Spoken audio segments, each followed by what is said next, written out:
Yeah, I'll react to that, sure. All right.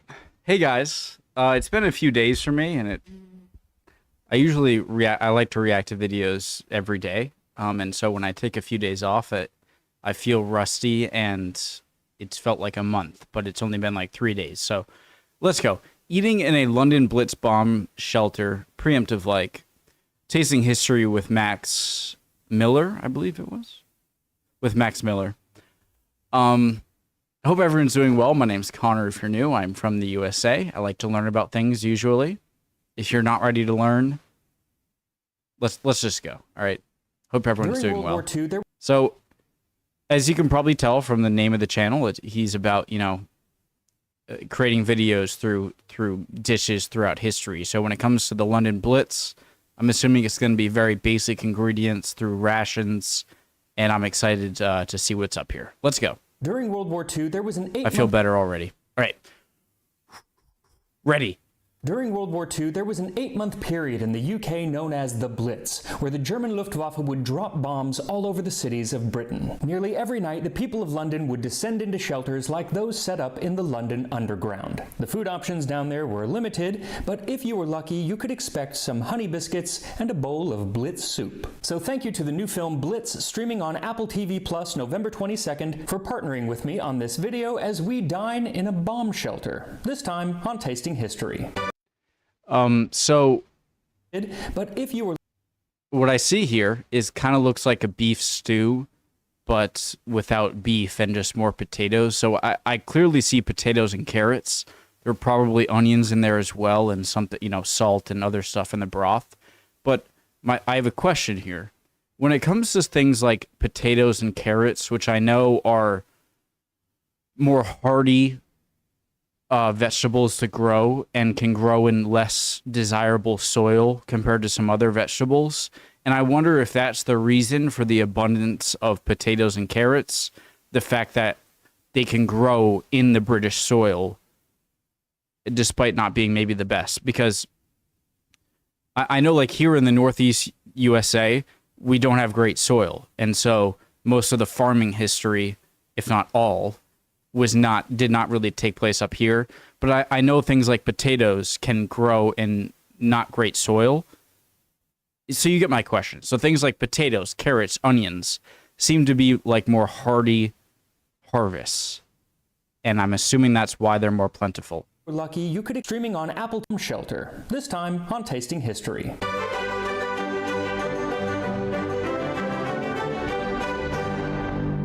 I recently had the good fortune to watch the new film Blitz, directed by Academy Award winner Steve McQueen. And as the title suggests, it takes place during the early days of the Blitz. From September of 1940 through May of 1941, over a dozen cities were bombed, including Coventry, Liverpool, and Birmingham, but perhaps most constant was the bombing of London. And because of this, the government set up a plan to evacuate the children from cities like London to the countryside for relative safety. And this is what happens in the movie Blitz. Saoirse Ronan's character Rita makes the See, that reminds me, I think it's of Narnia, the first Narnia movie. I think there were more Narnia movies, but I didn't see them.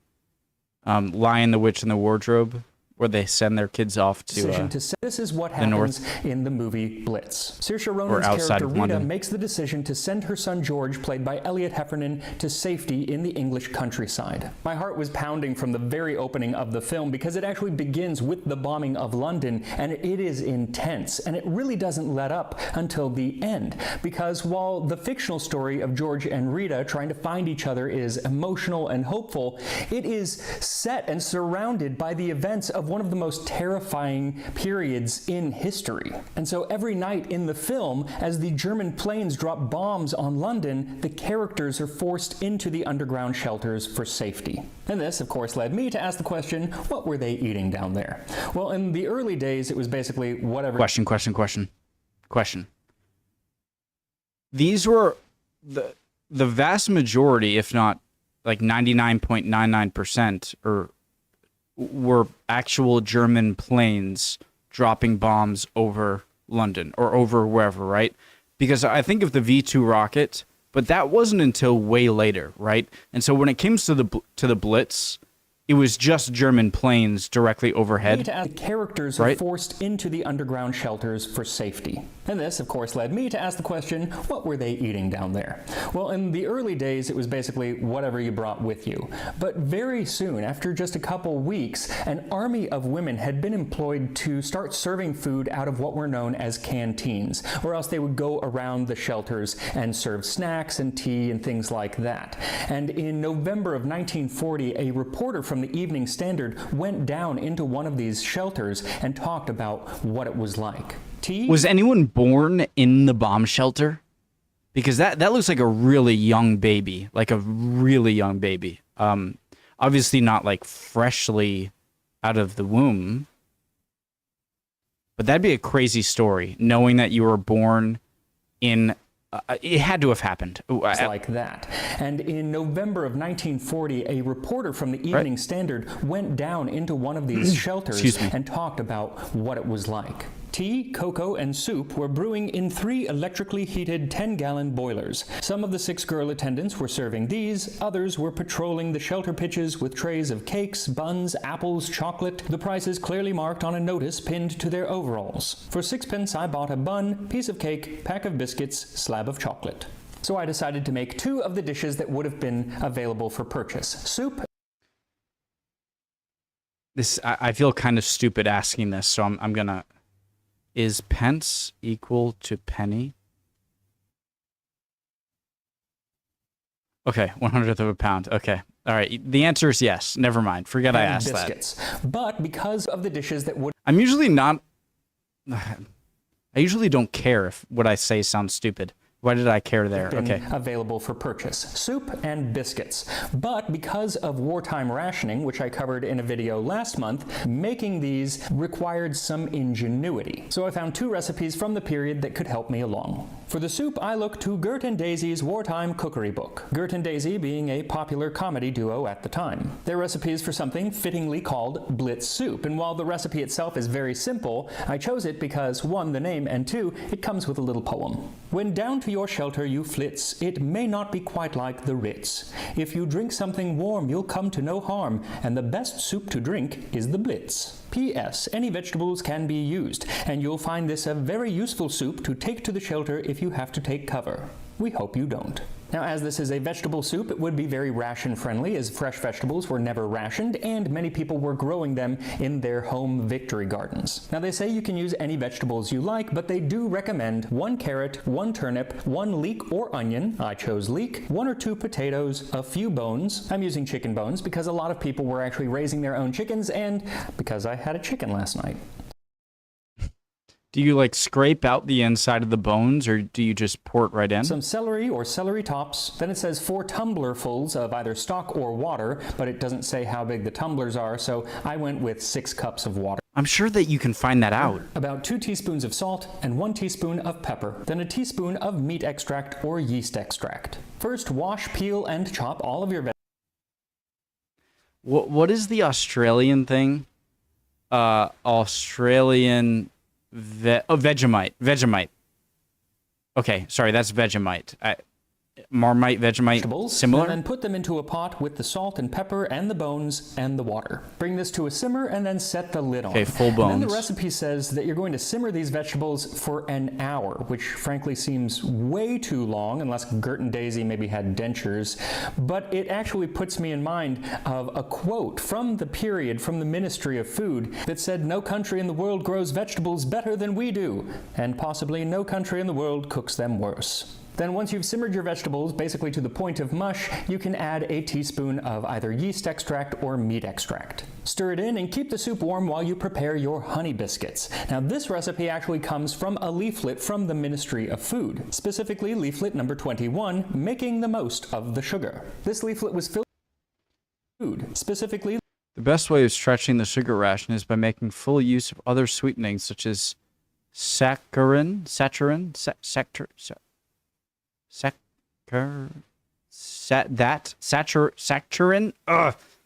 honey, of course, syrup or treacle, jam, marmalade. What is the difference between jam and marmalade? Sweetened condensed milk and dried fruit. Okay. Leaflet number 21, Making the Most of the Sugar. This leaflet was filled with recipes which, while they didn't completely replace the sugar, which was being strictly rationed, it showed you how to augment it and stretch that sugar with other sweeteners like dried fruit and treacle and honey, like we're going to use in these honey biscuits, for which you will need 75 grams of margarine, that's a little more than 5 tablespoons, 2 tablespoons of sugar, 2 tablespoons... I just didn't really know what treacle was.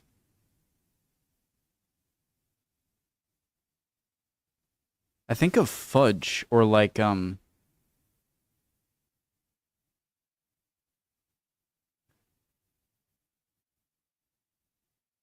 syrup, a pale variety of, like, what do you get it from? What do you extract it from? You guys can fast forward if you want, okay? I know this could be annoying for a few of you. Just fast forward. So it's during the refining, so it's a byproduct of the refining process of sugar. Similar to molasses. Why do I think of what is that really expensive mushroom thing? I forget. I don't know. Okay, I understand enough to continue.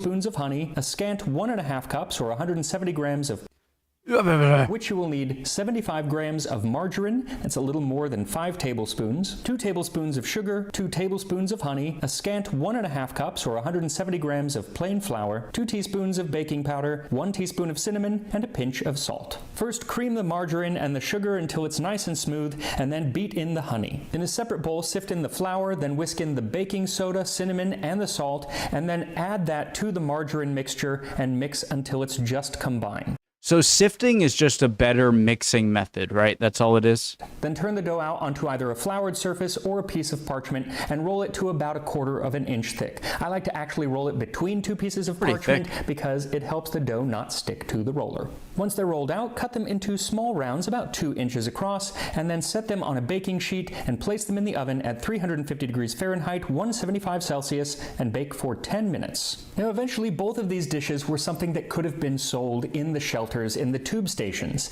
But at first, the underground was not even set up as a shelter.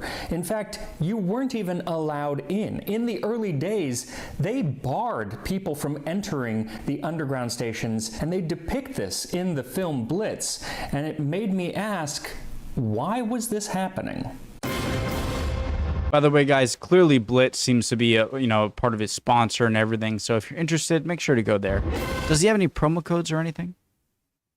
I always want to make sure to. So no promo codes, just general sponsorship. Okay. /Blitz. The London Blitz began. Never mind. Okay, I feel good now.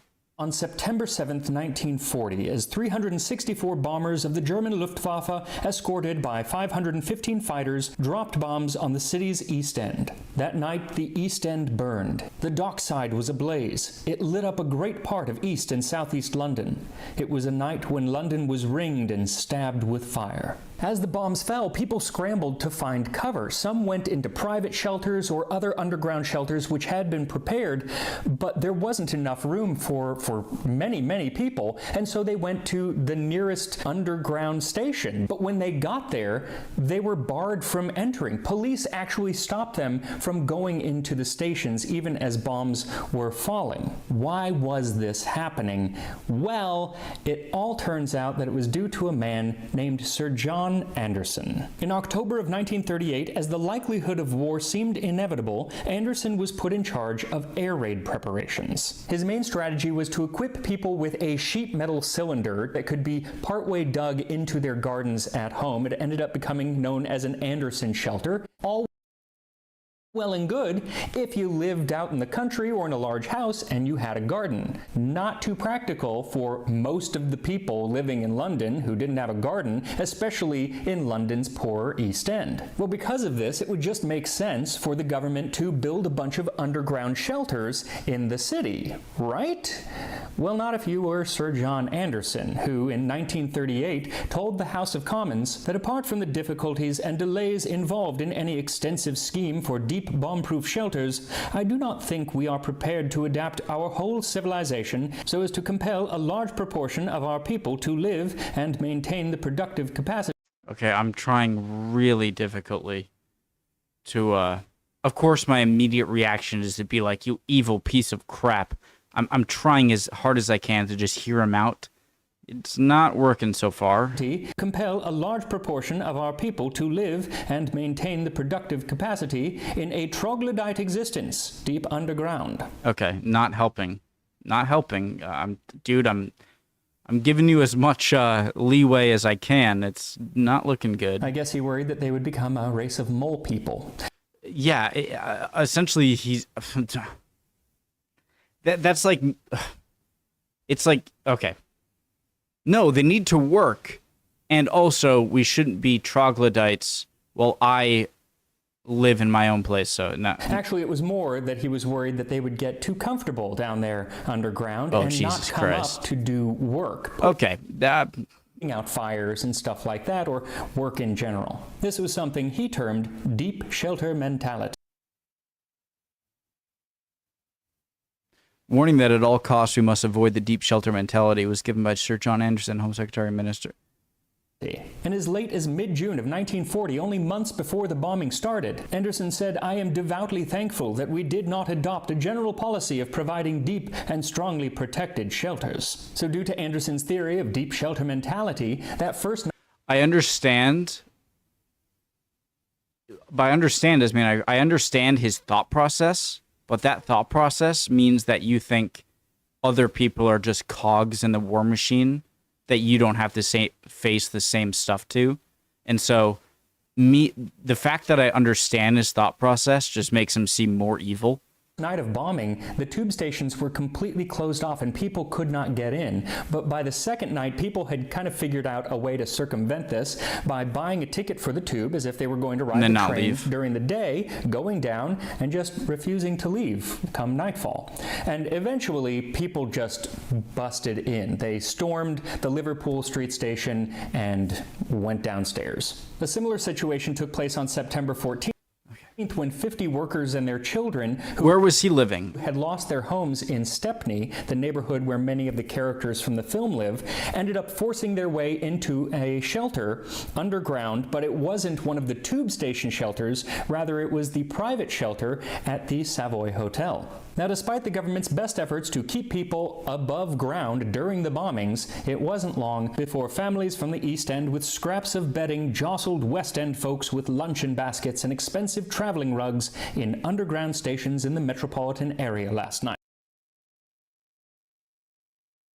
A woman with 4 children, she nestled the youngest in her arms. Nope, sorry. Go back. We need you for the war effort. Sorry. Where are you staying?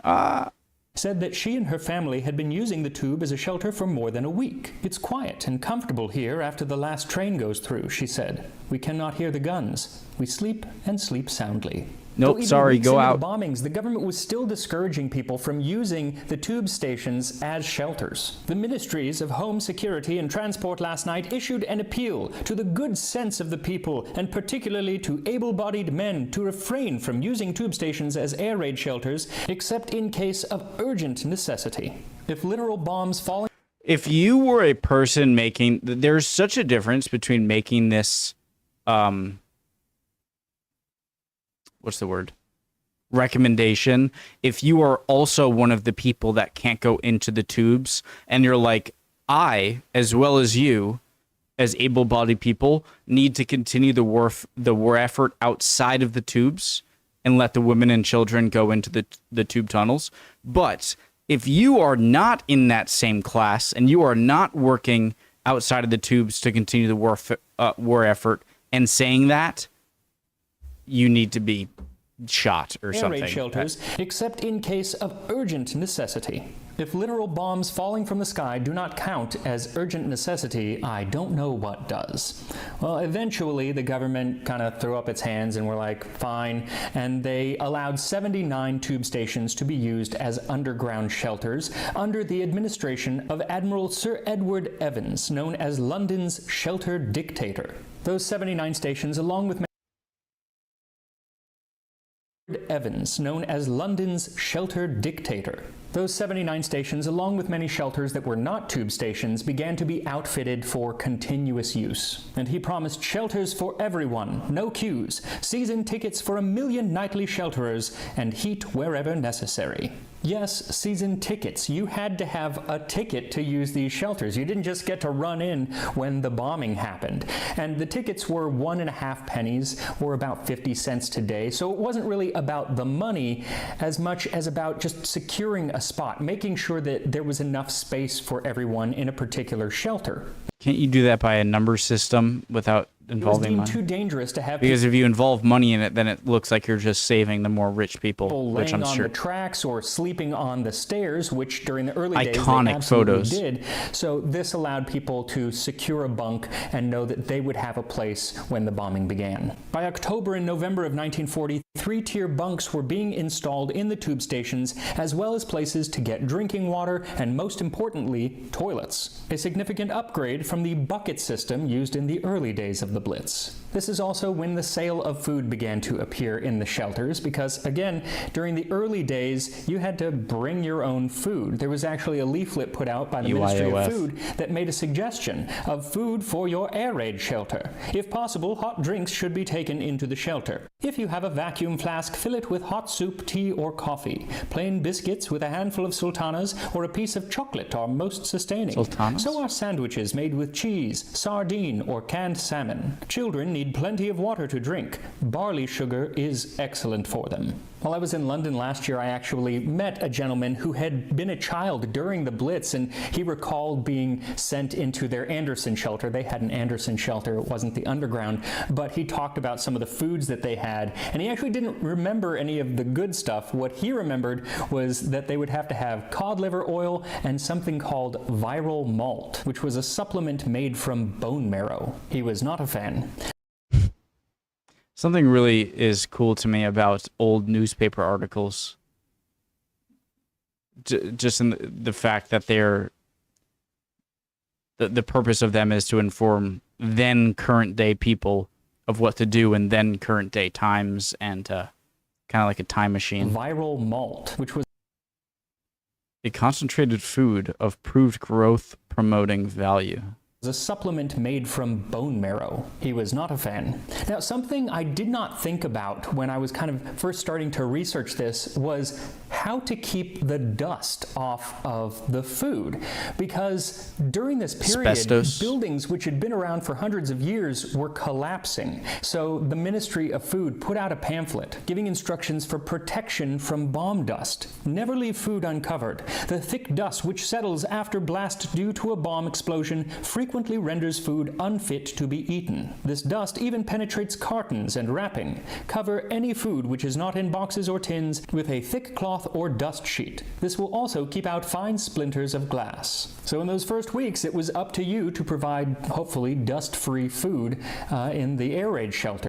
Was it just dust in general, or was it because of the known effects of asbestos? But by October, Does in anyone the know? second month, there were canteens set up, run by 1,000 women with tact, common sense, and ability, who will be issued with red kerchiefs to tie around their heads, red armlets, and rubber aprons, and equipped with an electric urn. From 6:30 to 9:30 every night, they will serve cups of tea, cocoa, and coffee at a penny a cup. Bring your own mugs, and cakes, buns, biscuits, chocolate, apples, meat pies, and sausage rolls. They will patrol the platform with their food trolleys for 3 hours, sleep themselves in specially provided bunks from 9:30 till 5 a.m., serve early morning refreshments till 7 o'clock, then tackle the gigantic task of clearing up the litter. It was actually those early morning refreshments that were the most important, because a lot of people went down to the shelters after work and then stayed there all night, and they had to go straight from the shelter back to work. So they needed something for breakfast, even if it was just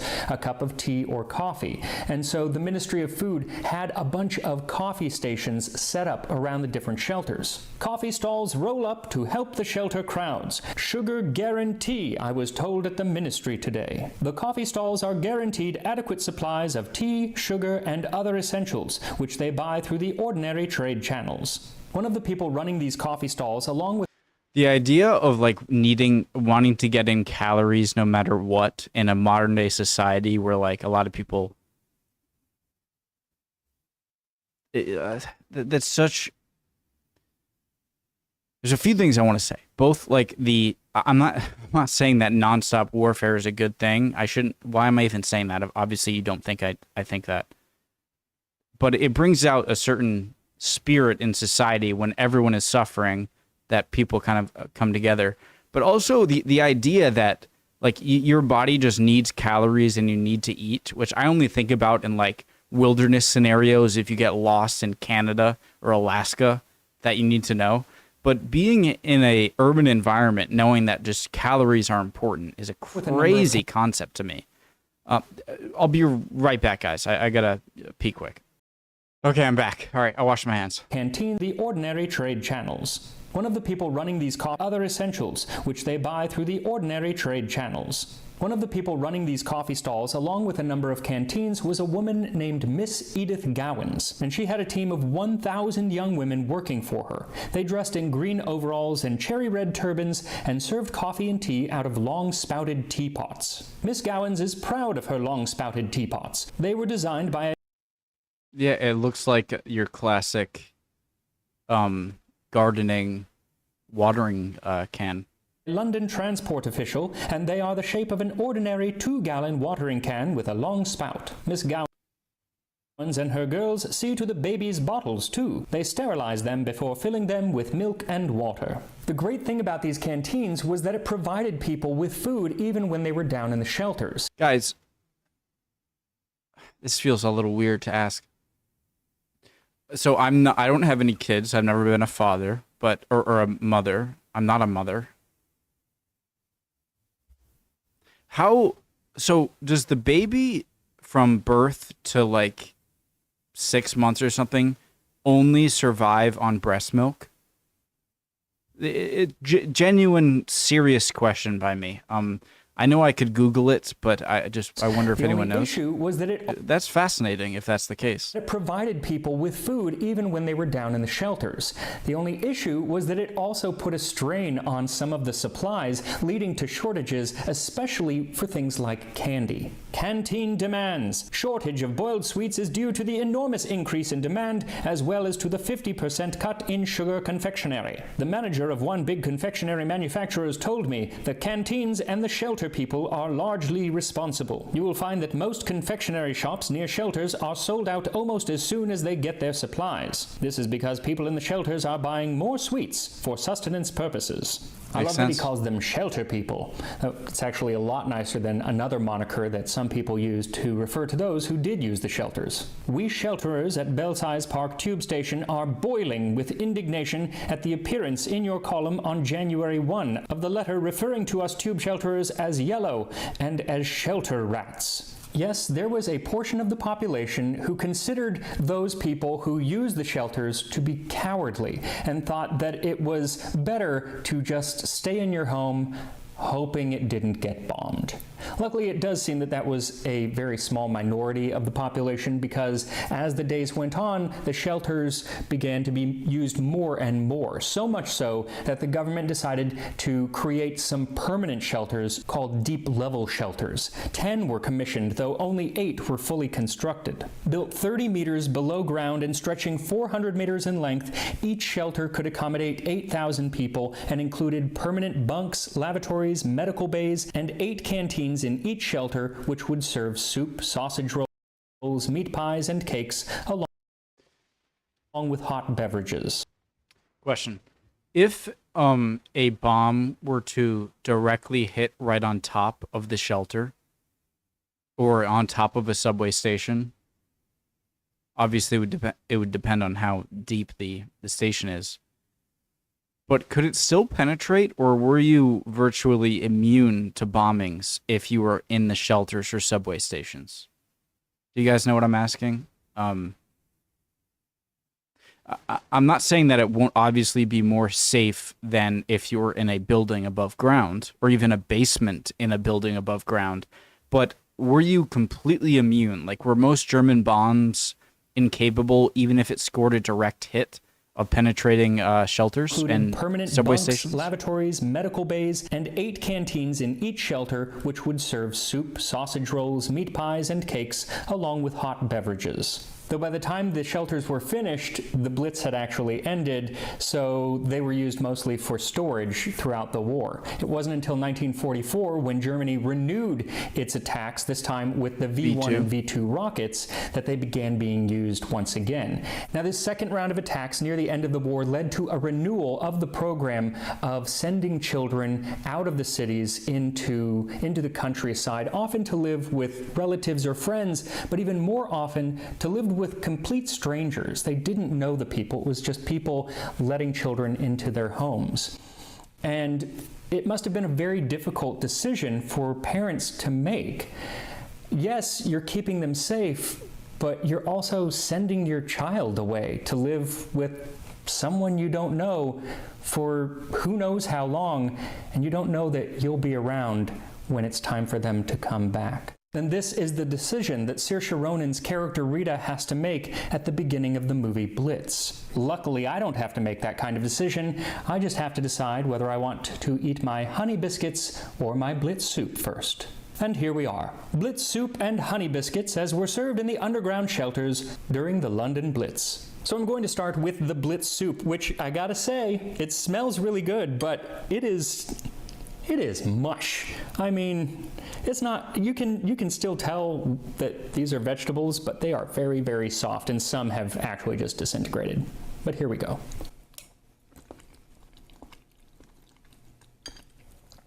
Like, I've eaten some beef stew. Obviously, there's no beef in here. But when it gets a few days old, I still like to heat it up sometimes. And it can get to the point where the vegetables are so well cooked that they just become part of the broth itself and turn into this sort of applesauce texture of broth. I'll still eat it because I love stew. I mean, I've never had that kind of stew, but I can see what he's talking about.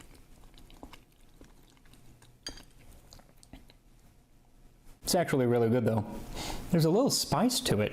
I added a good amount of pepper, I guess. But it is pretty flavorful. Also, I think that yeast extract kind of helps. It's pretty good. The texture is what I have a problem with. I would cook this maybe for like half an hour instead of an hour. An hour, it just makes the vegetables are too well cooked. For me, if like I can bypass texture much more if it's steaming hot. And so if the texture is at all a problem with me, obviously if you're in this kind of scenario where you just need calories, you're going to eat it. But if something is very piping hot, I can stomach it much more than if it was lukewarm or not as hot as I'd like to be and a bad texture. So but the flavor is heat really it up nice. enough, it's probably fine. You can imagine that, you know, this would be a wonderful, hearty, warming dish to have in a bomb shelter. Now, when it comes to the honey biscuits, these also smell really good. They smell kind of like graham crackers as they were baking. They turned out very well. They're very flat, but they don't seem too hard. Let's give it a taste.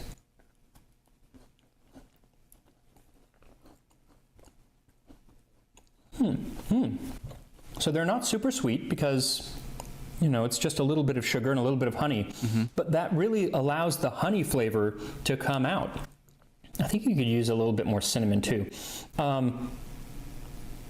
They are mild, but they would be perfect to have with a cup of tea or cocoa. And because they're mild, these are the kind of things that you could just sit there and eat like 20 of them mindlessly. They're actually pretty good and really easy to make. These are worth making. Actually, both of these dishes are worth making. The vegetable soup is very simple. These are simple too, but these are something I would actually make again. They're quite nice. Anyway, while I was researching this video and going through all these old newspapers, I kept coming across these different products that were for sale that would make your time in the air raid shelters a little more comfortable. And my favorite was for wall pockets for your shelter. Shorter days possibly mean longer periods in the air raid shelter, so it will be as well to make it as comfortable as possible. Space is an important consideration, so why not have wall pockets in your shelter? They are invaluable for holding all those trifling but important items which make sitting by in the shelter bearable. So thank you again to the movie Blitz, streaming on Apple TV Plus on November 22nd. It's a wonderful film and really makes this period come to life. And I will see you next time on Tasting History. That looks pretty good too. Whatever Alexander the Great was eating there. Especially with a video that's relatively new. I mean, this is November 19th, a few weeks ago. So I definitely want to make sure if you're interested in Blitz, to go check it out, right? I never really know how many people might watch my reaction, so that was really enjoyable. I like that a lot. I know that your taste preferences will go down drastically as you get more and more hungry. And in a war scenario, then this stuff is going to look even better than it does. But I got to say, even as someone who's not in that scenario, this stuff looks pretty good. It would depend on, I guess, how hot it was, but it's food, in a scenario like that I've never been in, it looks as good as it could be. So love you all. Hope you're all doing well. I'd appreciate any comments down below. You guys are always awesome with that. And hopefully I will see you guys next time. All right. Bye, guys.